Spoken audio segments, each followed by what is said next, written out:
Le sang et l'argent commandent généralement le silence. Quand on se trouve dans le bureau privé du chef de gang le plus impitoyable de Chicago, on se tait. Nora ne l'a pas fait. Poussée à bout par son mépris arrogant, elle a craqué. Une insulte sicilienne, sale et gutturale, s'est échappée de ses lèvres tremblantes. La pièce s'est figée. Les gardes armés ont mis la main à leur holster. Mais le patron s'est simplement adossé. Un sourire lent et sombre s'est dessiné sur ses lèvres. « Répète ça, princesse. » Et d'un seul coup, les règles ont changé. La basse martelait le plafond en béton. C'était comme un battement de cœur étouffé, venant de la boîte de nuit bondée juste au-dessus. Ici, dans le bureau du sous-sol, l'air était lourd et froid. Il y avait une légère odeur de fumée de cigares froids, d'expresso cher et de cuivre. Nora Gallagher était assise au bord d'un canapé Chesterfield, en cuir, qui coûtait plus cher que sa voiture. Elle gardait les genoux serrés l'un contre l'autre. Ses doigts, blancs à force de serrer, agrippaient les anses d'un sac en toile usée posé sur ses genoux. Dans le sac, il y avait 12 000 $, toutes ses économies, son fonds d'urgence, son billet pour quitter la ville. Maintenant, c'était l'argent du sang. Elle fixait une tache sombre et irrégulière près du bord du tapis persan. Elle ne voulait pas savoir ce qu'il avait causé. Mais son esprit lui fournissait quand même les détails les plus horribles. Son frère, Finn, était un idiot imprudent. Il avait toujours couru après l'argent facile. Un joueur invétéré qui se croyait plus malin que le casino. Il y a 2 nuits, il avait emprunté au mauvais endroit. La lourde porte en chêne s'est ouverte brusquement, aspirant l'air vicié de la pièce. Nora a sursauté. 2 hommes en costume sombre sur mesure sont entrés les premiers. Leurs yeux balayaient les coins du bureau par pure habitude. C'étaient des hommes grands, au nez cassé. Ils avaient le regard lourd et vide de ceux qui vivent de la violence. Mais Nora les a à peine remarqués. Son attention s'est figée sur l'homme qui est entré derrière eux. Dante Russo ne ressemblait pas à un gangster de cinéma. Il avait l'air fatigué. Il portait un costume anthracite, mais sa veste était déboutonnée. Sa cravate avait été desserrée brutalement et pendait de travers sur une chemise blanche impeccable. Il avait des cernes sombres sous les yeux, et l'ombre d'une barbe naissante sur une mâchoire dure et impitoyable. Il était grand, large d'épaules. Il se déplaçait avec une grâce lourde et dangereuse qui rendait l'air de la pièce instantanément plus rare. Il est passé devant Nora comme si elle faisait partie des meubles. Il a laissé tomber une pile de dossiers sur l'imposant bureau en acajou. « Carmine » a dit Dante. Sa voix était un râle grave et rauque qui a écorché les nerfs de Nora. « Dis au gars des quais que je veux que ses conteneurs soient vidés avant minuit. S'ils traînent encore les pieds, commence à leur casser les doigts. »« Oui, patron. » Le plus grand des 2 gardes a grogné, en reculant vers la porte. Dante s'est laissé tomber dans le fauteuil en cuir derrière son bureau. Il s'est pincé l'arête du nez, fermant les yeux pendant une longue seconde silencieuse. Quand il les a finalement rouverts, il a regardé Nora. Il n'y avait aucune chaleur dans son regard, à peine de la curiosité. C'était le regard d'un homme qui inspecte une marchandise endommagée. « Vous êtes la fille Gallagher », a-t-il dit. Ce n'était pas une question. Nora, a-t-elle corrigé, la voix légèrement cassée. Elle a dégluti difficilement, forçant son menton à se relever. « Je suis Nora, la sœur de Finn. » Dante a soupiré, s'adossant et posant ses coudes sur les accoudoirs. Il a joint le bout de ses doigts. L'or d'une lourde chevalière a capté la faible lumière du bureau. « La sœur de Finn », a-t-il répété, ses mots suintant l'épuisement. « Votre frère est un problème. Savez-vous combien il doit à mes hommes? » « Je sais qu'il a fait une erreur », a commencé Nora en se penchant en avant. « 85 000 $, l'a coupé Dante, d'une voix neutre. Il s'est assis à mes tables, a bu mon alcool et a signé des reconnaissances de dettes qu'il ne pouvait pas honorer. Il pensait pouvoir échapper à mes collecteurs. Il s'est trompé. » L'estomac de Nora s'est noué. Finn lui avait dit que c'était 50 000. Le menteur. Le stupide et désespéré menteur. Elle a serré plus fort son sac en toile. « J'ai de l'argent », a-t-elle dit en ouvrant la fermeture éclair. Elle a plongé la main à l'intérieur et a sorti les épaisses liasses de billets de 20 $. Elle les a posés sur le bord de son bureau. Elle semblait pathétique sur la grande surface d'acajou poli. « C'est 12 000. Un acompte. Si seulement vous nous donniez du temps. » Dante a ri. C'était un son dur, totalement dénué d'humour. Il ne s'est même pas penché pour regarder l'argent. « Un acompte » On n'est pas chez un concessionnaire de voitures d'occasion, ma belle. La dette est de 85 000, payable en totalité. Hier. Je peux trouver plus, a menti Nora, le désespoir lui serrant la gorge. J'ai un bon travail. Je suis comptable. Je peux faire des versements mensuels avec intérêt. Laissez juste fin partir. Dante a pris un stylo en argent, le faisant tourner distraitement entre ses doigts, marqués de cicatrices. Comptable. Bien pour vous. Mais je ne dirige pas une œuvre de charité, et je ne fais pas de plan de paiement pour les mauvais payeurs.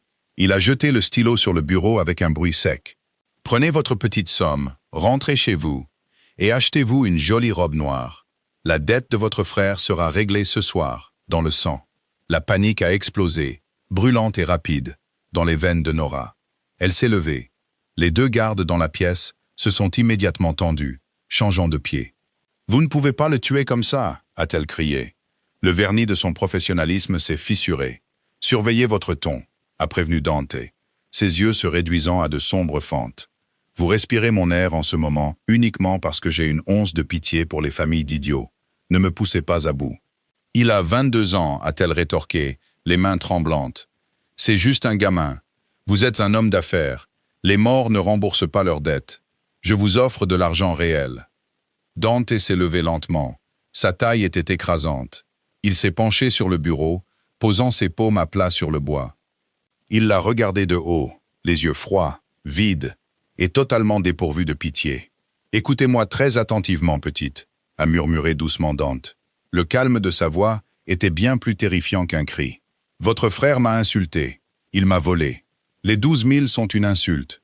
Le fait que vous veniez ici et que vous me parliez sur ce ton est une insulte. Prenez votre sac, sortez par cette porte, rentrez chez vous et pleurez. C'est une affaire d'homme et vous êtes complètement dépassé. » Il a fait un geste dédaigneux de la main vers la porte. « Faites-la sortir d'ici. » Cette arrogance pure. Cette façon désinvolte et négligente de rejeter la vie de son frère et de la chasser comme un insecte agaçant. La peur dans la poitrine de Nora s'est instantanément consumée. Elle a été remplacée par une fureur aveuglante et incandescente. Elle n'était pas juste une pauvre fille irlandaise sans défense. Son père venait de Dublin, oui, mais sa mère était née dans les rues rudes et ensoleillées de Palerme. Nora avait été élevée dans l'obstination et la rage. Avant que les gardes ne puissent lui saisir les bras, elle s'est campée sur ses pieds. Elle a regardé Dante droit dans ses yeux froids et morts. « Sei un figlio di puttana bastardo senza sangue », a-t-elle craché. Les mots sont sortis de sa gorge, épais et gutturaux. « Tu es un sale bâtard sans cœur ». La réaction a été instantanée. Le garde à sa gauche lui a attrapé l'épaule brutalement, l'attirant en arrière. L'autre a posé la main sur la crosse de son pistolet, mais Dante a levé une seule main. Les gardes se sont figés. Nora se tenait là, haletante, la poitrine soulevée, attendant la balle, attendant le coup. Au lieu de ça, Dante s'est redressé lentement. L'ennui épuisé avait complètement disparu de son visage. Une lueur étrange et dangereuse a brillé dans ses yeux sombres. Le coin de sa bouche a tressailli. Et puis, très lentement, il a souri. C'était un sourire narquois, sombre, méchant et absolument terrifiant. « Répète ça, princesse. » Le silence dans le bureau du sous-sol était absolu. Il n'était rompu que par le son de la respiration saccadée de Nora. La main lourde du garde était toujours agrippée à son épaule. Ses doigts s'enfonçaient dans sa clavicule. Elle sentait les battements erratiques et terrifiés de son cœur contre ses côtes. Mais elle refusait de rompre le contact visuel avec l'homme derrière le bureau. Dante Russo a contourné lentement le bureau en acajou. Il ne se pressait pas. Il se déplaçait avec la patience terrifiante et délibérée d'un prédateur. Un prédateur qui aurait soudainement trouvé une faille inattendue dans une clôture. Le sourire narquois restait sur son visage, adoucissant les traits durs de sa fatigue. Mais cela ne le rendait absolument pas moins intimidant. « Carmine, laisse-la », a dit Dante doucement, son regard ne quittant jamais le visage de Nora. Le garde a hésité une fraction de seconde avant de relâcher son épaule et de reculer dans l'ombre. Nora s'est frotté la clavicule, essayant de masquer le tremblement de ses doigts. Dante s'est arrêté à moins d'1 mètre d'elle. De près, son odeur était envahissante. Un mélange d'expresso fort, de laine chère, et l'odeur âcre et métallique de l'huile pour arme. Il la dominait de toute sa hauteur, la forçant à lever le menton pour croiser son regard. J'ai dit, a murmuré Dante, sa voix baissant d'un octave, glissant dans une cadence rauque et veloutée. Répète ça. Nora a avalé la boule de peur sèche dans sa gorge. Son esprit lui hurlait de s'excuser, de prendre son sac et de courir, de supplier pour la misérable vie de son frère. Mais l'adrénaline dans son sang était une chose vicieuse et aveuglante. « Puis tu su bastardo senza sangue », a-t-elle répété. Sa voix tremblait, mais sa prononciation était parfaite. Dante a laissé échapper un petit rire rauque et grave. C'était un son d'amusement sincère qui semblait totalement déplacé dans cette pièce. Une pièce où la vie des hommes était pesée et mesurée. Un bâtard sans cœur, a traduit doucement Dante. Il a penché la tête, étudiant son visage comme s'il la voyait pour la toute première fois. Ses yeux sombres ont parcouru sa peau pâle, la constellation de taches de rousseur sur son nez, et la posture tendue et défensive de ses épaules. Fascinant. On dirait que tu devrais servir des pintes dans un pub de Galway, Nora Gallagher. Pourtant, tu roules les airs comme un rat des quais de Palerme. Ou une gentille fille en cardigan bon marché a-t-elle appris à jurer comme un tueur à gages sicilien. Ma mère est née en Sicile, a dit Nora sèchement, refusant de reculer. Elle m'a appris beaucoup de choses. Surtout comment repérer les hommes arrogants qui pensent que le monde leur doit quelque chose. Le garde dans le coin a bougé avec colère, mais Dante lui a de nouveau fait signe de se calmer. Son sourire s'est approfondi. Il a tendu la main, et Nora a tressailli quand ses doigts ont effleuré sa joue. Sa peau était rêche, cailleuse, et d'une chaleur surprenante. « Fais attention, princesse », a-t-il prévenu, son ton dangereusement doux. « La bravoure est une belle chose, mais la stupidité te fera tuer. Tu entres chez moi, tu m'insultes dans la langue de mon grand-père, et tu exiges que je laisse un voleur s'en aller. Soit tu es incroyablement courageuse, soit tu es complètement folle. Je n'ai plus d'option, a rétorqué Nora, repoussant sa main. Elle se fichait de savoir à quel point il était dangereux. Elle détestait l'amusement condescendant dans ses yeux. Je vous ai apporté tout ce que j'ai. Prenez les 12 000. Je signerai un contrat pour le reste. Je vous donnerai l'acte de propriété de ma voiture. Je vous paierai chaque centime. Laissez-moi juste fine. Dante la fixait. L'amusement s'estompait lentement pour laisser place à ce regard froid et calculateur. Il lui a tourné le dos, arpentant lentement le centre de la pièce. Il a passé une main dans ses cheveux sombres, regardant le tapis perçant. L'atmosphère dans la pièce a changé. Le mépris avait disparu, remplacé par les rouages d'un esprit impitoyable, réfléchissant à un nouveau problème. « Vous êtes comptable », a-t-il dit brusquement, sans la regarder. Nora a cligné des yeux, déconcertée par ce changement soudain. « Oui, je travaille pour un cabinet en ville. Audit d'entreprise, conformité fiscale. » Dante a cessé de faire les 100 pas. Il a tourné la tête, la regardant par-dessus son épaule. Audit d'entreprise. Il est retourné à son bureau, a attrapé le gros registre relié en cuir qu'il fixait quand elle était entrée. Il l'a jeté sur la table basse en verre entre les canapés en cuir. Il a atterri avec un bruit sourd. Mes entreprises légales, le transport maritime, l'immobilier, une douzaine de restaurants, a dit Dante en désignant le livre. J'ai 3 comptables salariés. 2 d'entre eux sont des idiots. Le 3e me vole, mais il le cache assez bien pour que je n'ai pas encore trouvé la preuve pour justifier de le jeter d'un pont. J'ai besoin de quelqu'un de l'extérieur. Quelqu'un qui sait comment décortiquer un bilan et trouver la pourriture. Quelqu'un qui ne travaille pas pour mes capots. Nora a fixé le registre, un effroi glacial l'envahissant. « Qu'est-ce que vous voulez dire ?» Dante est revenu vers elle, s'approchant si près que le bout de ses chaussures en cuir poli touchait ses ballerines noires. Il s'est baissé, a ramassé son sac en toile. Il a soupesé les 12 000 $ dans sa main, un instant avant de le laisser retomber sur le canapé. « Gardez votre argent de poche », a dit Dante. « Je ne veux pas de votre argent. Je veux votre cerveau. » Il s'est penché, amenant son visage au niveau du sien. « Voici le nouveau marché, Nora. Votre frère vit. J'efface sa dette de 85 000 $. En échange, vous m'appartenez pour les 6 prochains mois. Vous venez ici après votre journée de travail. Vous vous asseyez dans ce bureau. Vous épluchez chacun de mes livres de comptes légaux et vous trouvez le rat qui saigne mes entreprises. Vous ne rendez de compte qu'à moi. » Le souffle de Nora s'est coupé. Travailler pour un chef de la mafia. Falsifier des registres. Découvrir un vol pour un homme qui admettait ouvertement qu'il assassinerait le voleur. Elle serait complice. Elle franchirait une ligne qu'elle ne pourrait jamais effacer. Je ne peux pas faire ça, a-t-elle balbutié en secouant la tête. Je suis une experte comptable agréée. Si je me fais prendre... Si vous vous faites prendre, vous perdez votre licence, l'a interrompu Dante doucement. Si vous refusez, votre frère perd ses mains ce soir et sa vie vendredi. C'est un problème de mathématiques très simple, comptable. Je vous suggère de calculer le résultat. Elle a plongé son regard dans ses yeux sombres et lourds. Il ne bluffait pas. Il lui offrait une bouée de sauvetage, mais elle était tissée de fils de fer barbelés. Si elle l'attrapait, elle saignerait. Mais Finn était son sang. C'était la seule famille qui lui restait. Et après 6 mois, a-t-elle chuchoté, sa voix à peine audible. Si je trouve la fuite, nous sommes quittes. Finn est quitte. Table rase, a promis Dante, bien que la courbe sombre de ses lèvres suggérait qu'il savait exactement à quel point il la piégeait. Vous repartez, retournant à votre petite vie sûre et ennuyeuse. Nora a regardé le registre sur la table, puis elle a regardé la tache de sang sur le tapis. Enfin, elle a de nouveau regardé Dante Russo. Elle le détestait. Elle détestait son pouvoir, son arrogance et le piège inéluctable qu'il venait de refermer sur elle. D'accord, a-t-elle soufflé, la poitrine serrée. Marché conclu.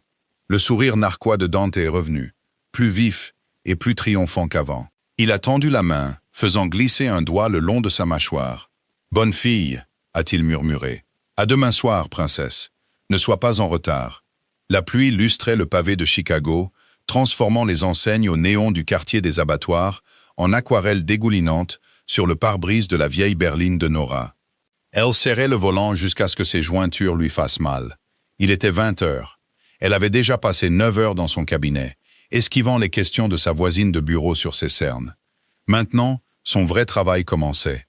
Dante lui avait donné une adresse, une clé USB fortement cryptée, et des instructions très précises.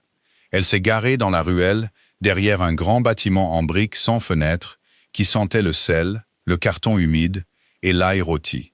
C'était l'entrée de service de l'un des restaurants italiens les plus exclusifs de la ville. Un endroit où les politiciens dînaient à l'étage pendant que des hommes lourdement armés géraient la logistique au sous-sol. Carmine attendait près de la porte de service en acier. Il n'a pas parlé. Il a simplement jeté sa cigarette dans une flaque d'eau, a ouvert la lourde porte et lui a fait signe d'entrer. Nora a traversé le bruit chaotique de la cuisine professionnelle. Ses ballerines pratiques glissant légèrement sur le carrelage taché de graisse. Les cuisiniers criaient en espagnol et en italien à une vitesse folle. Les poêles sifflaient et l'odeur épaisse de tomates mijotées menaçait de retourner son estomac vide. Personne ne la regardait. C'était un aveuglement bien rodé. Au bout d'un étroit couloir en béton, loin de la chaleur et du bruit, Carmine s'est arrêtée devant une solide porte en fer. Il l'a déverrouillée, l'a poussée et s'est reculé. Elle est entrée. Ce bureau était entièrement différent de celui du sous-sol du club. Il était dépouillé, agressivement utilitaire, et baignait dans la lueur crue et bourdonnante des néons. Une longue table en métal dominait le centre de la pièce, dangereusement empilée de boîtes d'archives, de classeurs à soufflets et de registres reliés en cuir. Dante était assis au fond. Il ne portait pas de veste de costume ce soir. Une chemise noire était retroussée jusqu'à ses avant-bras, révélant une toile d'encre sombre. Des tatouages complexes et brutaux qui couraient le long de ses avant-bras et disparaissaient sous son col. Il n'a pas levé les yeux quand elle est entrée. Il a juste continué à écrire dans un petit carnet. « Prenez la chaise de gauche », a murmuré Dante, sa voix rauque perçant le bourdonnement des lumières. Les boîtes avec le ruban rouge sont les sociétés immobilières. Le ruban bleu, c'est la logistique d'importation. Le ruban jaune, c'est le groupe de restaurants. Commencez par la logistique. Nora a posé son sac en toile par terre et a tiré la chaise en métal. Elle a raclé bruyamment le béton. La mâchoire de Dante s'est crispée au son, mais il est resté silencieux. Elle s'est assise, tirant la première boîte à ruban bleu vers elle. Le carton était lourd, sentant la poussière et l'air vicié. « Jusqu'où voulez-vous que je remonte ?» a-t-elle demandé en allumant son ordinateur portable. « 18 mois, » a répondu Dante, levant enfin les yeux. Ses yeux sombres étaient injectés de sang, vifs et scrutateurs. Les bénéfices de la division transport ont commencé à baisser lentement il y a 1 an et demi. C'est une opération de détournement subtil. Une fraction de pourcent par-ci, une facture surpayée par-là. Celui qui fait ça sait comment enterrer les preuves dans la paperasse. Nora ouvert un registre, passant son doigt sur une colonne de chiffres manuscrits. Vos comptables internes n'ont pas signalé de baisse de marge. Dante a laissé échapper un souffle sec et sans humour. Mes comptables internes sont ceux qui fournissent les registres. C'est pour ça que vous êtes là. J'ai besoin d'un regard extérieur pour me dire lequel de mes chiens mange dans ma gamelle. Elle a fixé les rangées de chiffres. Pour la plupart des gens, un registre était un désordre chaotique et anxiogène. Pour Nora, c'était un langage. Les chiffres ne mentaient pas. Ils ne vous menaçaient pas. Et ils ne prenaient pas votre frère en otage. Ils racontaient une histoire, étape par étape, écriture par écriture. Tout ce qu'elle avait à faire était de suivre les miettes de pain. Pendant les 4 heures suivantes, les seuls sons dans la pièce étaient le cliquetis de son clavier, le bruissement du papier et le grattement occasionnel du stylo de Dante. C'était un silence lourd et suffocant. Nora sentait le poids de sa présence au bout de la table. Il était une force gravitationnelle dans la pièce, un rappel constant de la violence qui se cachait juste sous la surface de cette paperasse banale. Vers minuit, sa vision a commencé à se brouiller. Elle s'est frotté les yeux, pressant fort la paume de ses mains contre ses paupières pour chasser la sensation de brûlure. « Buvez ». Une voix a commandé doucement. Nora a baissé les mains. Une tasse en céramique fumante était posée sur la table à côté de son ordinateur portable. Elle a levé les yeux, surprise. Dante se tenait juste à côté de sa chaise. Il se déplaçait avec un silence terrifiant pour un homme de sa taille. « C'est de l'expresso », a-t-il dit, lisant son expression hésitante. « Pas du poison. Si je vous voulais morte, Gallagher, je ne gaspillerais pas du bon café. » Elle a prudemment enroulé ses doigts autour de la tasse. Elle était brûlante. Elle a pris une gorgée. C'était amer, épais, et ça lui a donné un énorme coup de fouet. « Merci », a-t-elle marmonné, retournant à son écran pour éviter son regard intense. Dante a appuyé sa hanche contre le bord de la table en métal, croisant les bras sur sa poitrine. Il a regardé le grand tableur qu'elle avait construit au cours des 4 dernières heures. « Vous travaillez vite. Mes gars mettent une semaine pour rassembler autant de données. Vos gars essaient probablement de cacher leurs traces, » a dit Nora sans détour, l'épuisement érodant son filtre. Ou alors, ils sont juste incompétents. La structure des données ici est un cauchemar. Elle est conçue pour être confuse. La moitié de ces codes fournisseurs ne correspondent même pas au numéro de routage standard. Un sourire sombre et sincère a tiré le coin de la bouche de Dante. L'incompétence est une maladie, mais la trahison est un choix. Trouvez le choix, Nora. Il s'est écarté de la table et est retourné à sa place. Nora a pris une autre gorgée de l'expresso sombre. La caféine a frappé sa circulation sanguine, vive et électrique. Elle a tiré la pile de factures suivante vers elle. La peur était toujours là, enroulée serrée dans sa poitrine, mais un autre sentiment commençait à s'y joindre. Un but. Elle allait dépecer cet empire, chiffre par chiffre. 3 semaines se sont écoulées dans un cycle épuisant et implacable de caféine, de tableurs et de paranoïa. Nora vivait avec 4 heures de sommeil par nuit. Elle fonctionnait comme un fantôme à son travail de jour, acquiesçant pendant les réunions d'entreprise, tandis que son cerveau calculait secrètement les chiffres illicites qu'elle avait mémorisés la veille. Le bureau du sous-sol du restaurant était devenu un sanctuaire bizarre. La peur de Dante Russo n'avait pas disparu, mais elle s'était transformée en un rythme tendu, las et professionnel. Il lui parlait rarement, sauf pour demander une mise à jour. Il s'asseyait à son bout de la table, sirotant un verre de scotch et examinant ses propres documents, tandis qu'elle démantelait son empire financier au sien. C'était un mardi soir, un peu après 1 heure du matin, quand Nora a trouvé le fantôme. Elle recoupait une pile de manifestes de fret d'une autorité portuaire du New Jersey, avec un registre numérique des comptes fournisseurs. Les chiffres étaient énormes. Des millions de dollars se déplaçant dans un réseau enchevêtré et superposé de sociétés écrans. Mais Nora ne regardait pas les millions. Elle regardait les centimes. Elle a arrêté de taper. Son doigt flottait au-dessus du pavé tactile. Le climatiseur bourdonnait bruyamment dans le coin.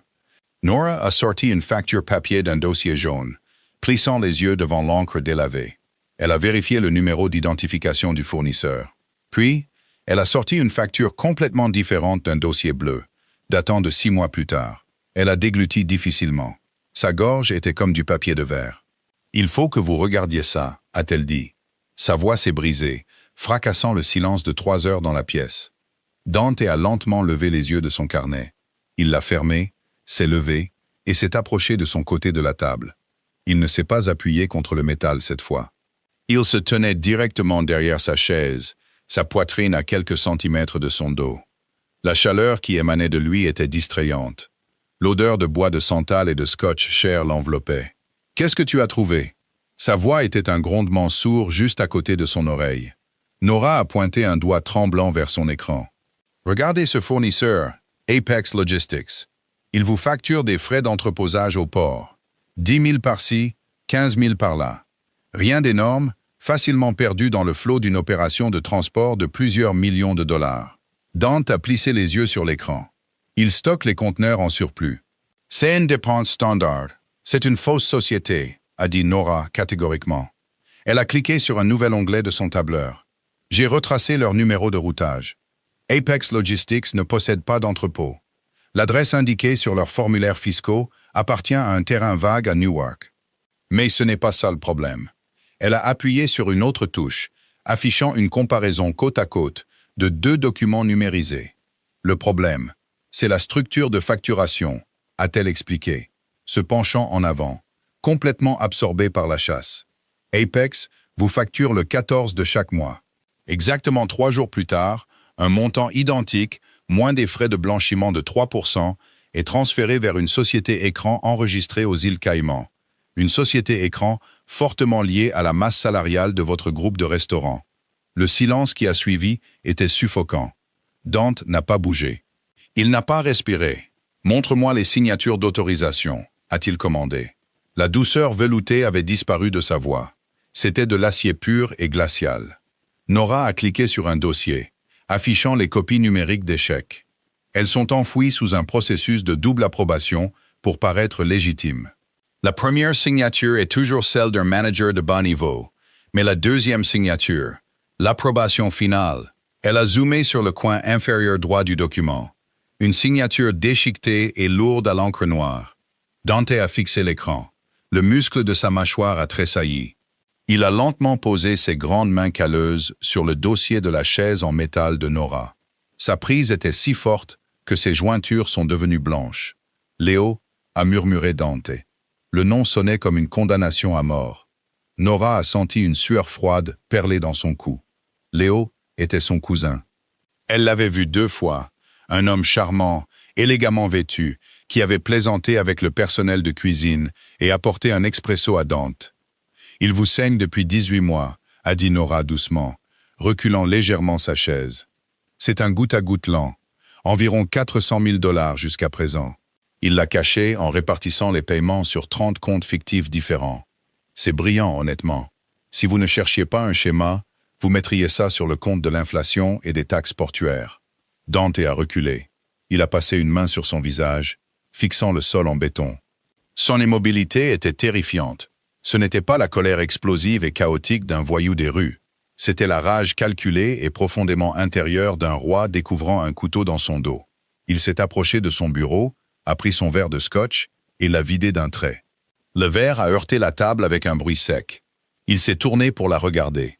L'obscurité dans ses yeux lui a coupé le souffle. « Rassemblez vos affaires », a ordonné Dante. Nora s'est précipitée pour attraper son sac, ses mains tremblant, alors qu'elle y fourrait son ordinateur portable. « On a fini pour ce soir ?»« Vous, oui », a dit Dante. Il a tendu la main sous la table en métal et a appuyé sur un bouton caché. Moins de 10 secondes plus tard, la lourde porte en fer s'est ouverte et Carmine est entrée. « Patron ?» a demandé Carmine, notant le changement dangereux dans l'atmosphère de la pièce. « Ramène-la chez elle », a ordonné Dante, ses yeux fixés sur Nora. « Suis-la jusqu'à son appartement. Vérifie les serrures. Vérifie les placards. Tu restes dans ta voiture devant son immeuble, jusqu'au lever du soleil. Si quelqu'un s'approche à moins de 3 mètres d'elle, tu lui brises les jambes. » Carmine n'a pas scié. « Oui, patron. » Le cœur de Nora battait à tout rompre. Elle a agrippé son sac, fixant Dante. « Pourquoi ai-je besoin d'un garde ?» Dante s'est avancé, comblant la distance entre eux, en 2 longues foulées. Il l'a regardé de haut, son expression sombre. Parce que Léo est malin. S'il se rend compte que quelqu'un a enfin démêlé sa toile, il essaiera de brûler les preuves. Et en ce moment, princesse, la preuve, c'est toi. Le bruit des 3 verrous s'enclenchant ressemblait exactement à une condamnation à la prison. Carmine avait inspecté son petit appartement en moins de 2 minutes. Sa carrure massive faisait ressembler son couloir étroit à une maison de poupée. Il a vérifié les placards, le rideau de douche et la fenêtre rouillée de l'escalier de secours. Quand il a été satisfait, il a hoché la tête une fois, est sorti dans le couloir et a fermé la porte. Nora est restée parfaitement immobile au centre de son salon. Son réfrigérateur bon marché bourdonnait d'une mélodie cassée et cliquetante. Dehors, la pluie s'abattait contre la fine vitre de sa fenêtre, mais elle l'entendait à peine. Son pouls était un battement de tambour frénétique dans ses oreilles. Elle a laissé tomber son sac en toile sur le linoléum. Ses mains tremblaient si violemment qu'elle pouvait à peine desserrer les poings.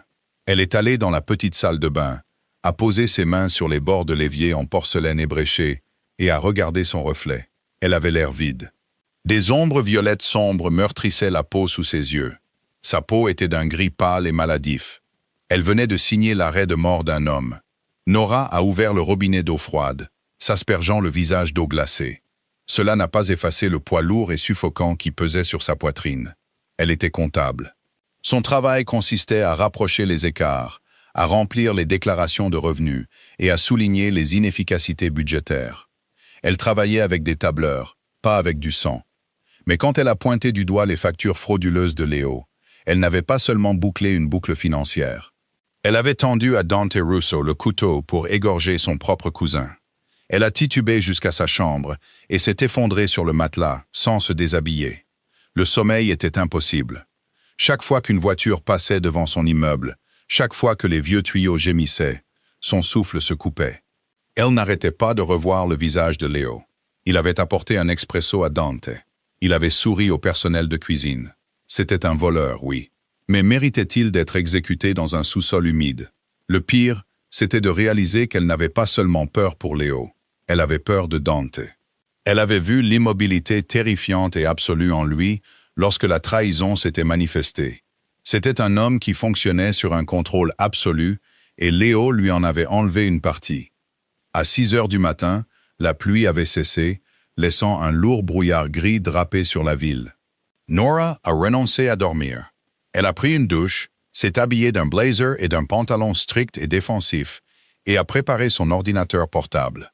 Elle devait aller à son travail. Elle devait prétendre que le monde était normal. Elle a déverrouillé sa porte d'entrée et est sortie dans le couloir. Carmen était assis sur une chaise pliante juste devant son seuil, une cigarette éteinte pendant entre ses lèvres. Il l'a regardée, nullement dérangé par le fait qu'il avait passé la nuit dans un couloir miteux. « Je dois aller travailler », a dit Nora, la voix tendue. Carmine s'est levée, repoussant la chaise pliante d'un coup de pied. « Changement de programme, mademoiselle Gallagher. Le patron veut vous voir. » L'estomac de Nora s'est tordu. « J'ai une réunion d'audit obligatoire à 9 heures. Je ne peux pas la manquer. Votre cabinet a reçu un email à 5 heures ce matin indiquant que vous avez une grave gastro-entérite, » a répondu Carmine catégoriquement. Il a tendu la main et a appuyé sur le bouton de l'ascenseur. « Vous prenez un congé maladie. Allons-y. » Discuter avec un mur de briques aurait été plus productif. Nora l'a suivi hors de l'immeuble. Un SUV blindé noir tournait au ralenti au bord du trottoir. Carmine a ouvert la portière arrière. Nora est montée à l'intérieur et s'est figée. Dante était assis sur la banquette arrière. Il avait l'air pire que la nuit précédente. Il portait la même chemise noire, mais elle était très froissée, et l'ombre de sa barbe s'était assombrie en une barbe naissante, rude et agressive. Il tenait une tablette dans une main, faisant défiler des lignes de texte, un verre à moitié vide de liqueur sombre reposant dans le porte-gobelet à côté de lui. « Roule » a ordonné Dante sans lever les yeux. Carmine s'est glissée sur le siège du conducteur et le lourd véhicule s'est éloigné du trottoir en douceur. Les vitres teintées ont plongé l'arrière du SUV dans un silence sombre et isolé. « Où allons-nous » a demandé Nora, s'agrippant au siège en cuir. « Quelque part de sûr » a répondu Dante, posant enfin la tablette. Il a tourné la tête pour la regarder. L'épuisement dans ses yeux était éclipsé par une intensité froide et brûlante. Léo n'est pas rentré chez lui la nuit dernière. Il ne s'est pas présenté pour sa tournée de collecte du matin. Son appartement est vide. Il a effacé ses disques durs et cassé ses téléphones prépayés. Nora a senti le sang quitter son visage. Il sait. Il a un type dans mon service informatique, a dit Dante, sa voix un râle bas et dangereux. Dès que tu as signalé ses comptes au Caïman, le pare-feu a déclenché une alerte. Léo a été prévenu. Il a pris son passeport et s'est enfui. S'il s'enfuit, alors pourquoi ai-je besoin d'être mis en sécurité? A-t-elle demandé, la panique perçant dans ses mots. Il essaye de vous fuir, pas de me fuir. Dante s'est penché plus près, envahissant son espace. L'odeur de bois de santal et de violence s'accrochait à lui. Tu ne comprends pas comment ce monde fonctionne, Nora. Léo ne fait pas que fuir. Il emmène 400 000 $ de mon argent à une famille rivale du sud de la ville pour acheter sa protection. Il sait que je vais le traquer. Son seul levier est le fait qu'il connaît mes registres par cœur. Mais il n'a pas eu le temps de télécharger les fichiers mis à jour avant de s'enfuir. Il a fait une pause, ses yeux sombres se fixant sur les siens. Il a besoin de ces fichiers pour acheter sa vie. Et tu es la seule personne en dehors de mon cercle intime qui sait exactement où ils se trouvent, ce qu'ils disent et comment y accéder. Tu n'es plus seulement une preuve, princesse. Tu es une cible. Des murs de verre offraient une vue panoramique sur l'horizon gris et suffocant. Mais Nora ne ressentait aucun sentiment de liberté. Le penthouse de Dante était une forteresse dans le ciel, suspendue à 50 étages au-dessus du quadrillage tentaculaire de Chicago. L'intérieur était vaste, froid et méticuleusement conçu. Des sols en marbre noir, des meubles anthracites et de lourds accents en acier donnaient à l'espace l'impression d'être moins une maison qu'un bunker de haute altitude. Nora se tenait près de la baie vitrée, serrant fermement ses bras contre sa poitrine. Elle regardait le flot de circulation, semblable à des fourmis, loin en dessous, essayant de digérer le fait qu'elle était maintenant une pièce active sur un échiquier mafieux. Dante se tenait à un bar de l'autre côté de la pièce, versant un liquide clair dans un lourd verre en cristal. Ils n'avaient pas parlé depuis qu'ils étaient sortis de l'ascenseur privé. Le silence entre eux était épais, lourd du poids tacite d'une vendetta. « Je dois appeler mon frère », a dit Nora, rompant le silence. Elle s'est détournée de la fenêtre pour lui faire face. Si Léo sait qui je suis, il sait pour Finn. Finn est un idiot. Il ne saura pas comment se cacher.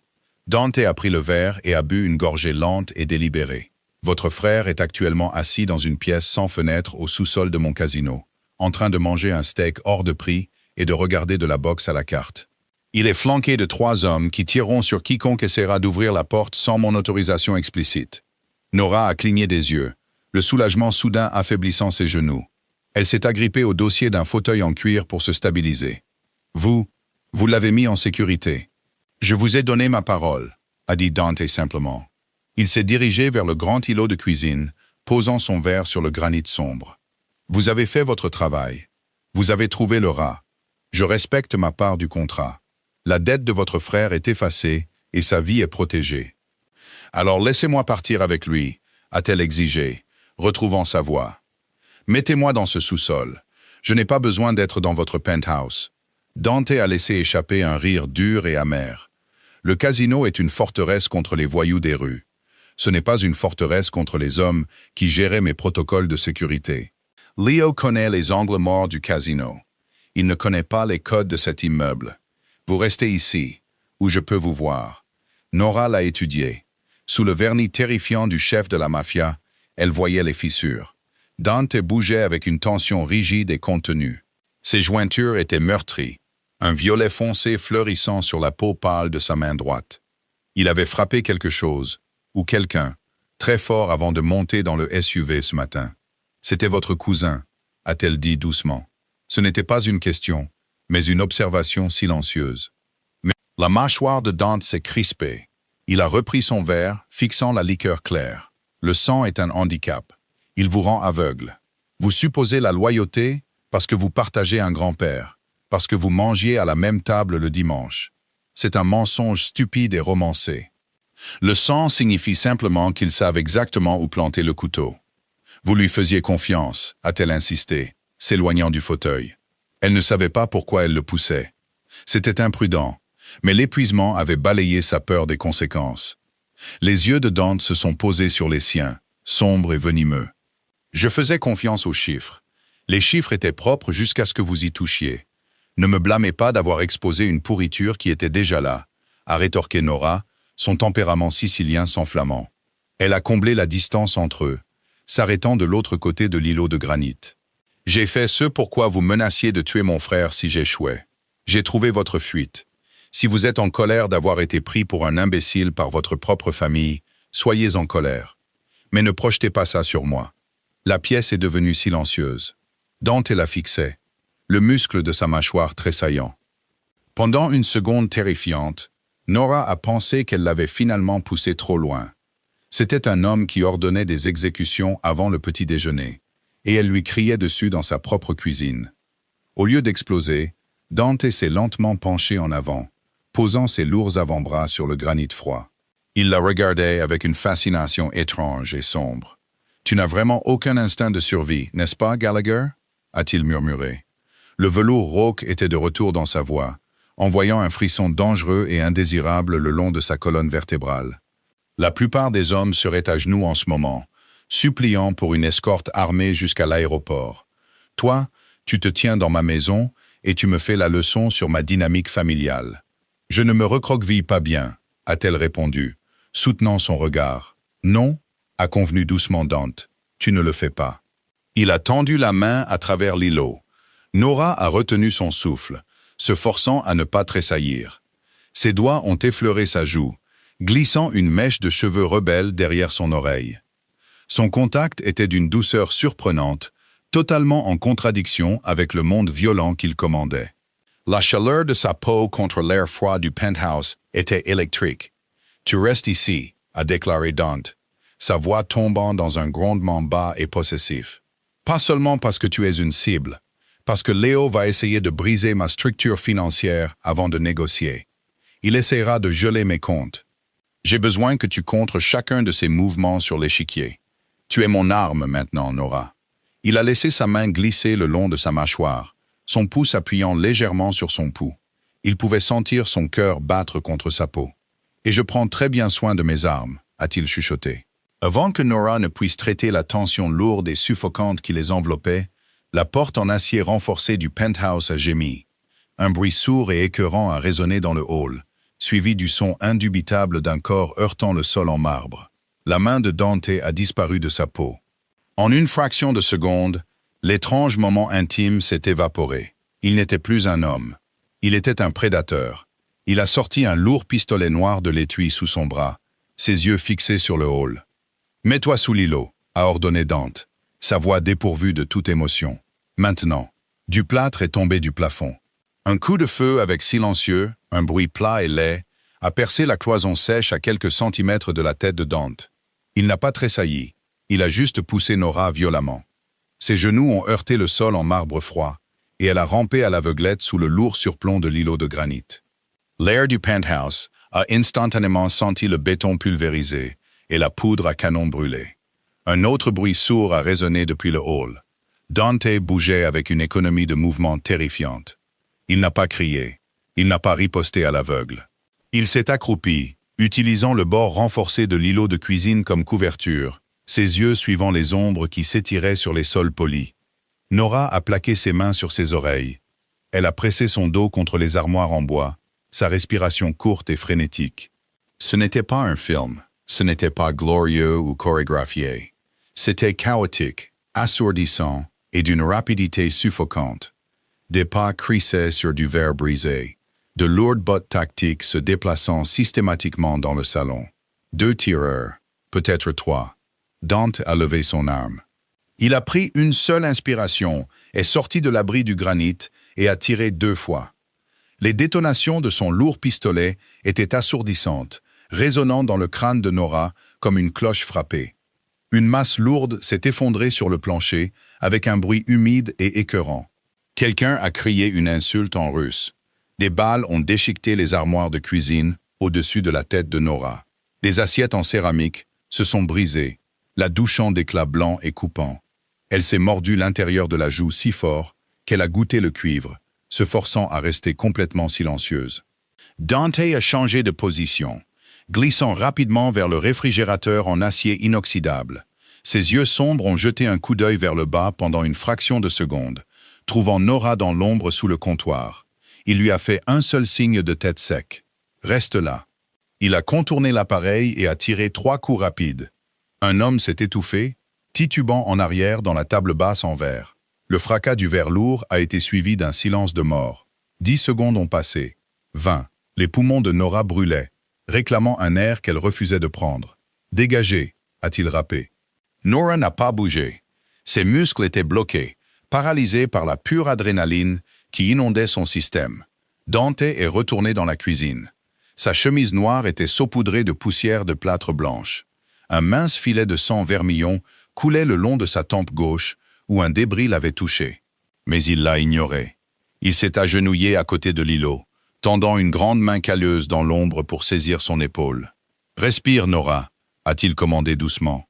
Elle a haleté, un son rauque et laid, et a fermé les yeux. Elle tremblait de manière incontrôlable. Dante ne l'a pas serrée dans une étreinte réconfortante. Il n'a pas offert de platitude vide.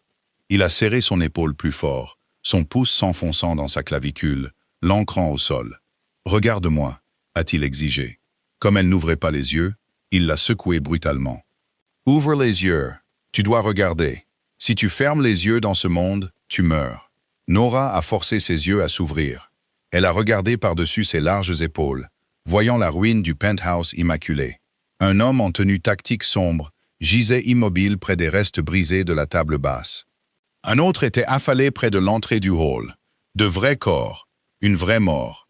Son estomac s'est soulevé, mais elle a ravalé la bile. « Qui sont-ils » a-t-elle chuchoté, sa voix se brisant. « Des mercenaires russes » a répondu Dante catégoriquement, se levant et la tirant sur ses pieds. Ses jambes ont vacillé, mais il a gardé une prise ferme sur son bras jusqu'à ce qu'elle trouve son équilibre. Léo a engagé des sous-traitants extérieurs. Il savait qu'il ne pouvait pas utiliser nos propres hommes pour attaquer ma résidence personnelle. C'était un geste désespéré. Dante a relâché son bras et s'est approché du corps le plus proche, repoussant l'arme du mercenaire d'un coup de pied. Il a sorti un téléphone prépayé de la veste tactique de l'homme mort. Il l'a jeté sur l'îlot de cuisine. « Léo se rend compte qu'il n'a plus de temps », a dit Dante en fixant le téléphone. « Il essaye de te tuer avant que tu ne puisses le bloquer des comptes offshore. Il est en train de tout liquider en ce moment. » Nora a fixé les assiettes brisées sur le sol, son esprit tourbillonnant. La terreur a commencé à reculer, remplacée par une concentration glaciale et acérée. Elle avait failli mourir.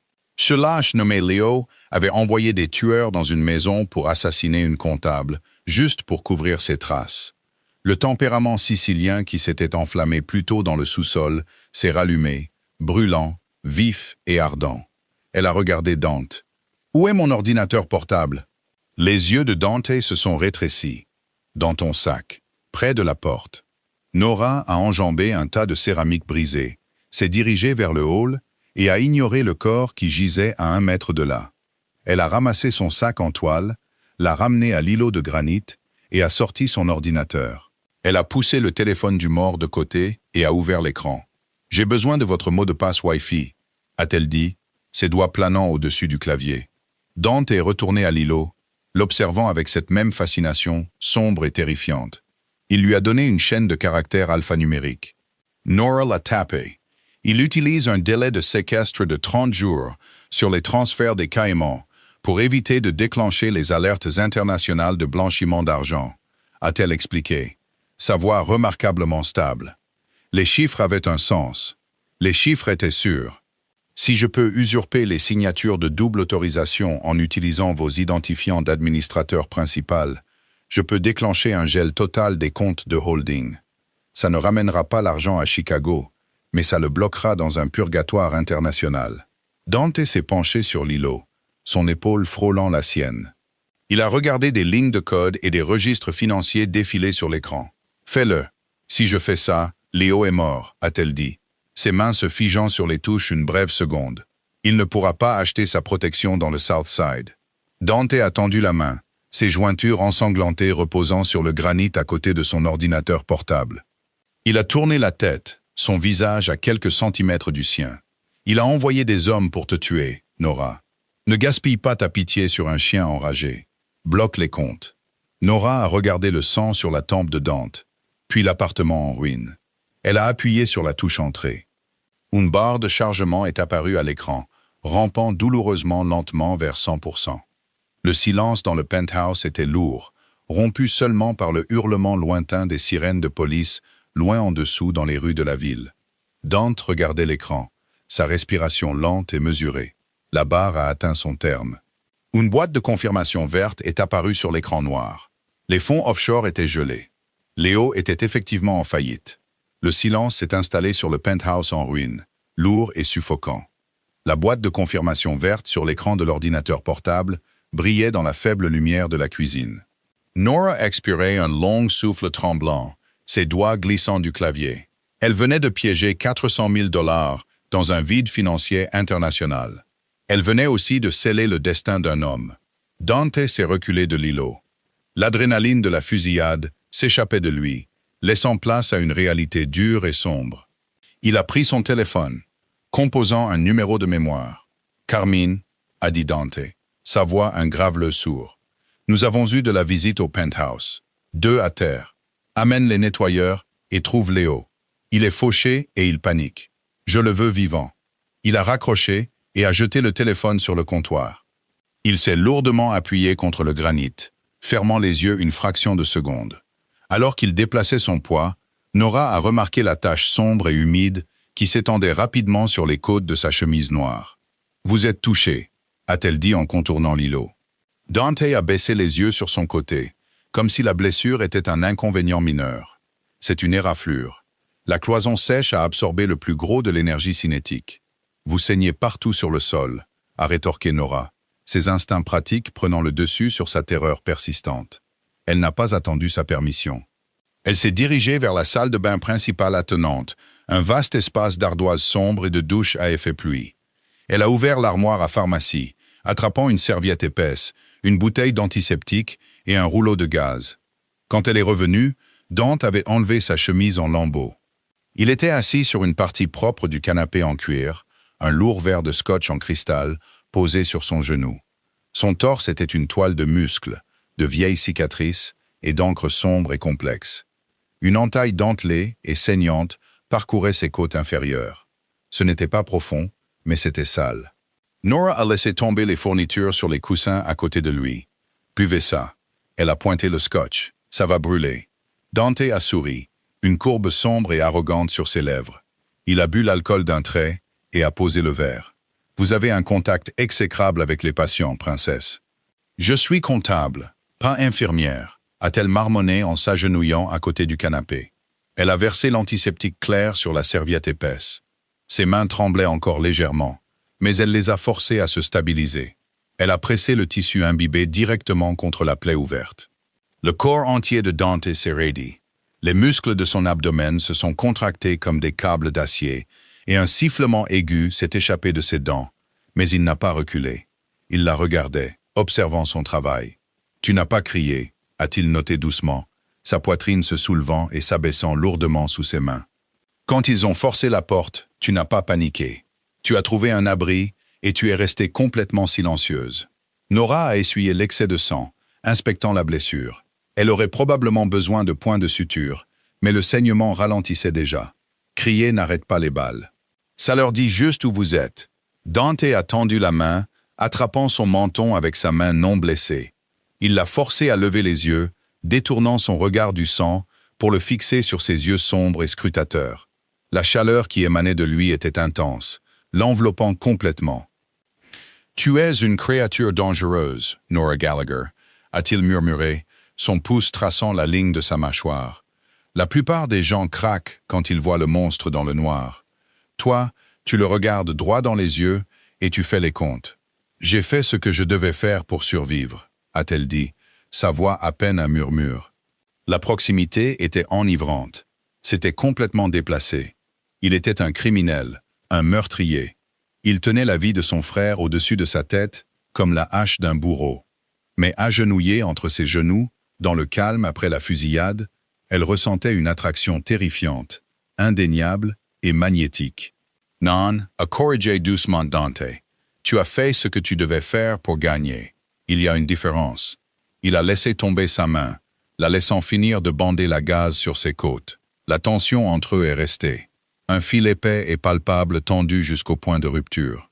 Nora s'est levée, ramassant les serviettes ensanglantées, désespérée de mettre de la distance entre eux, avant de faire quelque chose d'incroyablement stupide. « Qu'est-ce qui se passe maintenant ?» a-t-elle demandé, lui tournant le dos, alors qu'elle se dirigeait vers la cuisine pour jeter les chiffons. Les fonds de Léo sont gelés. Il est fauché. Carmine le traque. Ma part du marché est faite. Vous avez dit 6 mois, ou jusqu'à ce que je trouve Laura. Je l'ai trouvé. Je l'ai arrêté. Je veux que mon frère sorte de ce sous-sol. Dante se leva lentement, les muscles de son dos se déplaçant avec une grâce létale. Il s'est approché d'elle par derrière. Elle pouvait sentir sa présence avant même qu'il ne parle. La gravité pure de l'homme pressant contre sa colonne vertébrale. « Votre frère est libre de partir », a dit Dante doucement, sa voix grondant juste à côté de son oreille. Sa dette est annulée. L'ardoise est entièrement effacée. Carmine le ramènera chez lui le matin. Nora ferma les yeux, une vague de soulagement profond l'envahissant. Finn était en sécurité. Le cauchemar était terminé. Elle avait traversé le feu et survécu. « Merci », a-t-elle soufflé. Elle s'est retournée pour lui faire face, s'attendant à ce qu'il recule. Il ne l'a pas fait. Il était à quelques centimètres, la regardant avec une intention possessive et sombre qui fit claquer son cœur contre ses côtes. « Finn est libre », a répété Dante doucement. Il a tendu la main, sa main s'enroulant doucement mais fermement autour de sa nuque. Il l'a tiré une fraction de pouce plus près. « Mais toi, tu ne vas nulle part, princesse. » Le souffle de Nora se coupa. « Nous avions un accord. L'accord concernait la vie de ton frère, » a dit Dante, ses yeux sombres brûlant d'un feu implacable et dévorant. « Tu as sauvé mon empire ce soir. Tu t'es tenu sous les tirs sans ciller. Ta place est dans ce monde. Ta place est avec moi. » Il ne lui a pas laissé le temps de discuter. Dante a baissé la tête, sa bouche capturant la sienne dans un baiser brutal et exigeant. Ce n'était pas doux, c'était une revendication. Ça avait le goût du scotch, de l'adrénaline et du pouvoir pur et non filtré. Nora savait qu'elle devrait le repousser. Elle savait qu'elle devrait courir.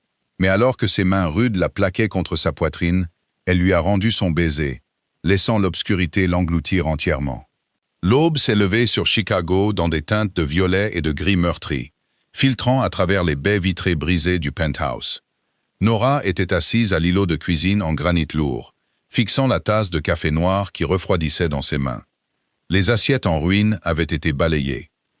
Les corps avaient disparu.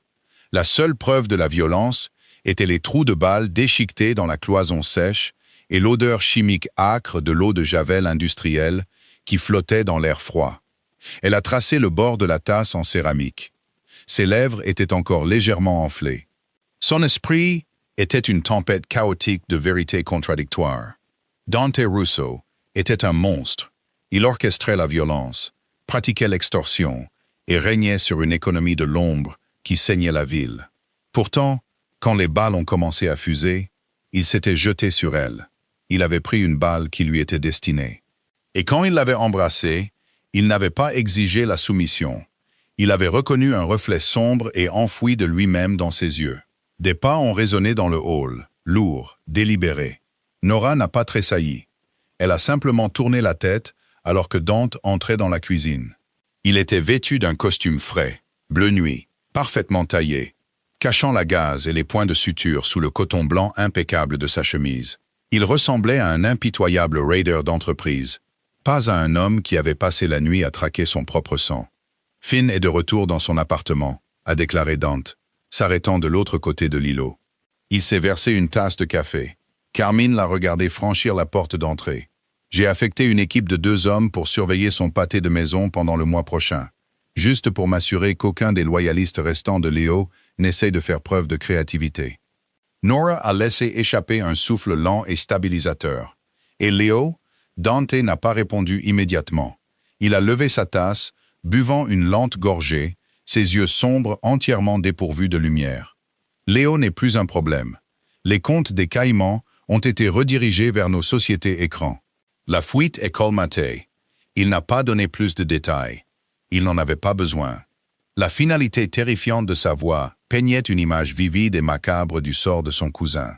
Nora a avalé la sécheresse soudaine de sa gorge, se forçant à ne pas le quitter des yeux. Alors, « Ma dette est payée », a dit Nora doucement. « La dette de votre frère est payée », a corrigé Dante en posant sa tasse. La céramique a cliqué sèchement contre le granit. Il a appuyé ses avant-bras sur le comptoir, comblant la distance entre eux. « Je te l'ai dit la nuit dernière, tu ne vas nulle part. »« Vous ne pouvez pas me garder ici comme un animal de compagnie », a-t-elle rétorqué, sa voix se tendant d'un mélange de défi et d'un frisson étrange et indésirable. « J'ai une vie. J'ai un travail en ville. »« Tu avais un travail en ville », a amendé Dante doucement. « J'ai acheté ton cabinet comptable ce matin. » Prise de contrôle hostile par le biais d'un groupe d'investissement par procuration. Tu as officiellement démissionné à 8 heures du matin. Un stagiaire est en train de vider ton bureau en ce moment même. Nora le fixa, véritablement stupéfaite. Vous avez acheté tout un cabinet d'audit d'entreprise juste pour me faire démissionner? Je l'ai acheté parce qu'ils ont un contrat lucratif avec la ville et parce que je ne partage pas ce qui est à moi, a répondu Dante, son ton d'une objectivité glaçante. Il a fouillé dans la poche de sa veste et a sorti un épais dossier relié en cuir. Il l'a fait glisser sur la surface lisse du granit jusqu'à ce qu'il heurte doucement sa tasse de café. Nora a regardé le dossier, puis l'a regardé à nouveau. « Qu'est-ce que c'est? Ton nouveau contrat, » a dit Dante. Il s'est redressé, dominant l'îlot. « Tu es brillante, Nora. Tu vois les chiffres. Tu trouves la pourriture et tu ne paniques pas quand les murs s'effondrent. J'ai besoin d'une directrice financière pour mes entreprises légales. Quelqu'un qui n'a pas peur de couper le bois mort. Quelqu'un qui comprend que parfois, les maths exigent du sang. » Elle a ouvert le dossier. Le chiffre qu'il a fixé sur la première page était stupéfiant. Un salaire de plusieurs millions de dollars, une autonomie totale sur les livres d'une douzaine d'entreprises et un pourcentage des bénéfices nets annuels. Ce n'était pas une prise d'otage. C'était un partenariat. « Vous faites de moi une complice », a-t-elle murmuré, traçant le lourd papier gaufré. « Je fais de toi une reine », a corrigé doucement Dante. Il a contourné l'îlot, s'arrêtant juste à côté de sa chaise. Il a posé sa main sur sa nuque, son pouce effleurant son pouls. « Tu as passé toute ta vie à suivre les règles, à faire profil bas, à essayer de sauver un frère qui n'arrêtait pas de t'entraîner dans la boue. Je t'offre l'échiquier tout entier. Tu n'as plus à être le pion. » Nora a fermé le dossier. Son cœur battait à tout rompre, mais ce n'était plus de la peur. C'était de l'ambition. Elle était entrée dans son sous-sol en mendiant des miettes, terrifiée par les ombres. Maintenant, elle se tenait au centre de l'obscurité, et ce n'était pas froid. C'était le pouvoir. Elle a penché la tête en arrière, croisant son regard sombre et possessif. Le souvenir persistant de son baiser a traversé ses veines comme une décharge brûlante. « Si j'accepte ça, » a prévenu Nora, sa voix stable et létale, « je ne rends pas de compte à vos capots. Je ne rends pas de compte à Carmine. Je ne rends de compte qu'à vous. Si je trouve un autre rat, c'est moi qui décide de la façon dont on s'en occupe. » La bouche de Dante s'est courbée en un sourire lent et malicieux. L'approbation brute dans ses yeux était aveuglante. « Répète ça, princesse », a-t-il chuchoté, sa voix sombre et rauque. Nora s'est levée, comblant les derniers centimètres entre eux.